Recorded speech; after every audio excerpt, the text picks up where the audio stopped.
To outsiders, it looks like any other farm you might see on a quiet Indiana road. But the folks of Connorsville know better. It is the home and workshop of Hollywood monster maker Lynette Eklund.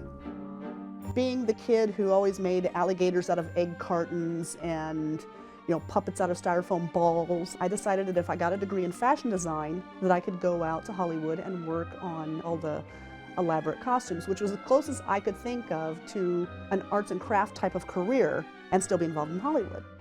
After graduating and moving to LA, chance intervened.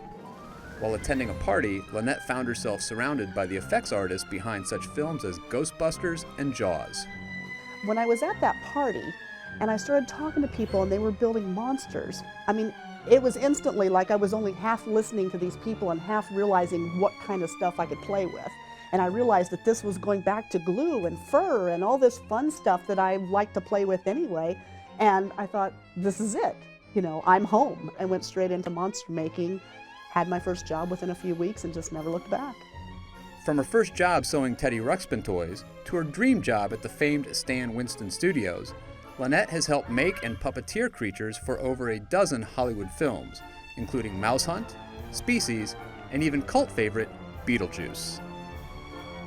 The type of people that end up working in the industry and surviving are people who think by the seat of their pants, because the whole object with physical effects is to make sure that you're creating something that hasn't been created before. I kind of got known as the troubleshooter for bodies, for anatomy. Even if it's a bug, alien, whatever, in order for people in the audience to fathom it as real, it has to be something that they can actually believe exists in our world. So I kind of got hooked on figuring out how to make things believable and make them move believably. So much of what I learned was just over the course of time, accumulating little pieces here and little pieces there. And so what started out as learning how to tweak fur on Teddy Ruxpin became a raptor later.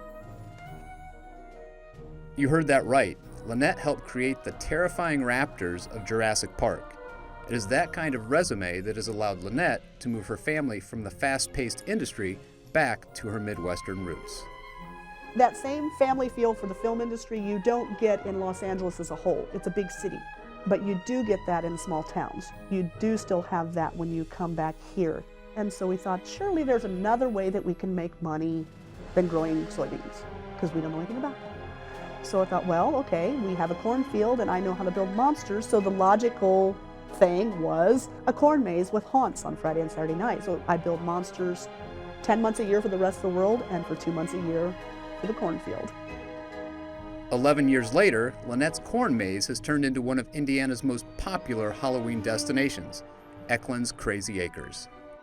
For Crazy Acres, I wanted to make sure that we weren't like everybody else. I take pride in the fact that everything I make, a lot of actors say that once they go perform on Broadway, they don't want to go back to television or movies because they have that audience reaction there.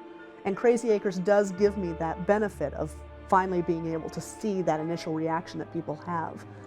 Over the course of 11 years, I've figured out what works and what doesn't work, and it's not the same thing as a haunted house. When you're watching an old black and white monster movie, back in those days, the budgets were small, the effects were weak. They didn't show you a lot to make those monsters work. It was more about the suspense, and so that's still what I'm about. It's about what people do to themselves based on a suggestion you give them more than just pouring more stuff in their face. More blood, more guts. To me, that's not scary. What a person can do inside their own head is much scarier. So I'm out to disturb people.